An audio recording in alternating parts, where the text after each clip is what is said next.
Hi. നമ്മുടെ ജീവിതത്തിലെ ഏറ്റവും മനോഹരമായ ഒരു കാര്യം എന്താണെന്ന് അറിയാമോ? അത് നമ്മൾ ഇപ്പോഴും ജീവിച്ചിരിക്കുന്നു എന്നുള്ളത് തന്നെയാണ്. അതിനപ്പുറം ഒരു മനോഹരമായ ഒരു കാര്യം ഇല്ല. അതിനെ നമ്മൾ വാല്യൂ ചെയ്യുക, അതിനെ നന്നായിട്ട് ഒന്ന് വിശകലനം ചെയ്യുക. അതാണ് നമ്മൾ ചെയ്യേണ്ടത്. ഇപ്പോഴും നിങ്ങൾ ജീവിച്ചിരിക്കുന്നില്ലേ? Thank God. നമ്മുടെ ലൈഫിൽ പലതരത്തിലുള്ള റെസിസ്റ്റൻസ് ഉണ്ടാവും.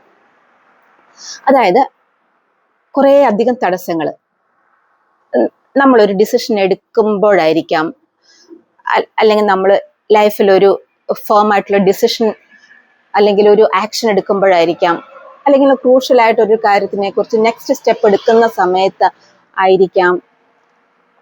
നമുക്കൊരു ഡ്രീം ഉണ്ട്, ആ ഡ്രീമിലേക്ക് അച്ചീവ് ചെയ്യാൻ വേണ്ടിയിട്ട് നമ്മൾ ഓരോ സ്റ്റെപ്പ് വെക്കുമ്പോഴോ ആക്ഷൻ എടുക്കുമ്പോഴോ ആയിരിക്കാം. നമ്മുടെ ഗ്രോത്തിനെ തടസ്സം നിൽക്കുന്ന എന്തിനേയും നമുക്ക് റെസിസ്റ്റൻ്റ് ആയിട്ട് കാണാം. ഇങ്ങനത്തെ ഒരു 15 റെസിസ്റ്റൻസ് ഉണ്ട്. ഈ 15 റെസിസ്റ്റൻസിനെ നമുക്ക് നമ്മുടെ ജീവിതത്തിൽ നിന്ന് പട്ടിയടച്ച് പുറത്താക്കണം. നമുക്ക് നമ്മളെ സേവ് ചെയ്യണമെങ്കിൽ, ഏതെങ്കിലും ക്രൂഷ്യൽ ആയിട്ടുള്ള സിറ്റുവേഷൻ സേവ് ചെയ്യണമെങ്കിൽ ഈ കാര്യം നമ്മൾ ആദ്യം മനസ്സിലാക്കി വെച്ച് കഴിഞ്ഞാൽ നമുക്ക് മനസ്സിലാവും.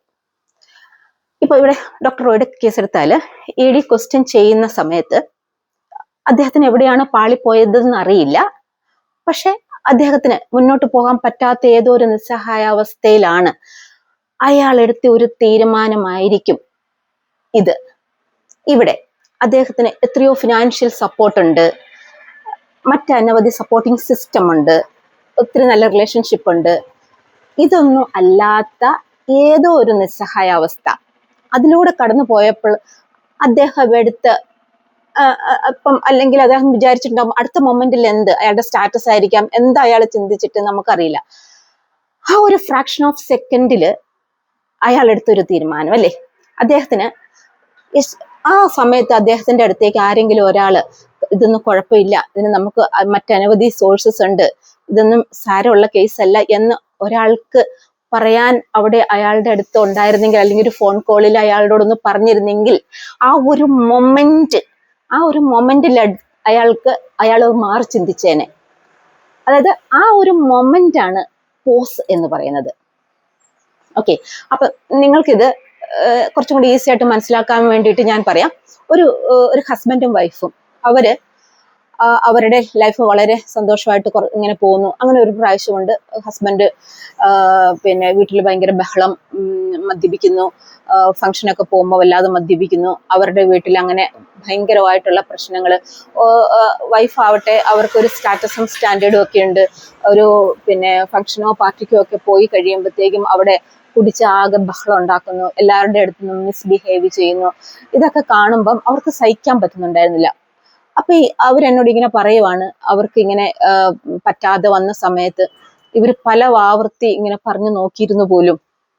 എന്നിട്ട് വീട്ടിലാണെങ്കിലോ വലിയ പ്രശ്നം, മക്കളെ തല്ലുന്നു, മക്കളുമായിട്ടുള്ള ഇന്ററാക്ഷൻ ഒരു നല്ലൊരു മോഡലാവുന്ന പപ്പയല്ല എന്നുള്ള ഒരു പ്രശ്നം.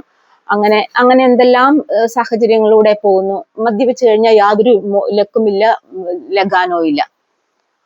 അപ്പൊ അങ്ങനെ ഒരു സിറ്റുവേഷനിൽ ഈ വൈഫ് തീരുമാനിക്കുകയാണ് മദ്യാക്ക ഈ ജീവിതം മദ്യാക്കാന്ന് വിചാരിച്ച് അവരൊരു ഫംഗ്ഷൻ കഴിഞ്ഞ് വന്ന ഉടനെ അവർ ബാത്റൂമിൽ കയറാൻ പോകുമ്പം അവരുടെ കൊച്ചു വന്ന് പറഞ്ഞു, എനിക്ക് ബാത്റൂമിൽ പോകണമെന്ന് പറഞ്ഞു. അപ്പൊ കൊച്ചിനോട് പറഞ്ഞു, ഇല്ല നീ അപ്പുറത്ത് പോ എന്ന് പറഞ്ഞു.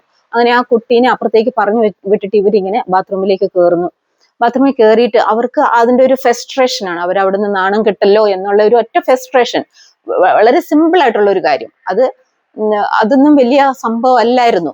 അതൊരു ഫ്രസ്ട്രേഷന്റെ പുറത്ത് അവരെന്നിട്ട് സൂയിസൈഡ് ചെയ്യാൻ വേണ്ടിയിട്ട് ജസ്റ്റ് ആദ്യം ഒന്ന് വരഞ്ഞു നോക്കിയപ്പോൾ ബ്ലഡ് വന്നു. അപ്പോഴുണ്ട് ടക്ക് ടക്ക് ടക്ക് എന്നൊരു കൊട്ട് ബാത്റൂമിന്റെ കതകയില്.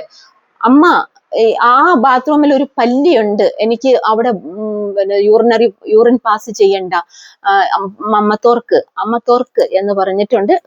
കഥകിനിട്ട് ഇങ്ങനെ മുട്ടുന്നു. ആ ഒരു ഫ്രാക്ഷൻ ഓഫ് സെക്കൻഡില് അവർ റിയലൈസ് ചെയ്തു, അയ്യോ ഞാൻ എന്തൊരു വലിയ പൊട്ടത്തരമാണ് കാണിക്കുന്നത്, എൻ്റെ മക്കൾക്ക് വേണ്ടിയെങ്കിലും ഞാൻ ജീവിക്കണ്ടേ, അവരുടെ സ്ഥിതി എന്താവും ഞാൻ പോയി കഴിഞ്ഞാൽ. അങ്ങനെ അവരത് റെക്കഗ്നൈസ് ചെയ്യുന്നു. അവര് പുറത്തു വന്നു. അന്ന് അവിടെ അവരുടെ ആ മരണം സംഭവിച്ചില്ല. അവിടെ അവരെടുത്ത ആ പോസ് ആണ് എന്താണ്, അവിടെ ടക്ക് ടക്ക് ടക്ക് എന്നുള്ളത് ആയിരുന്നു അവരുടെ പോസ്.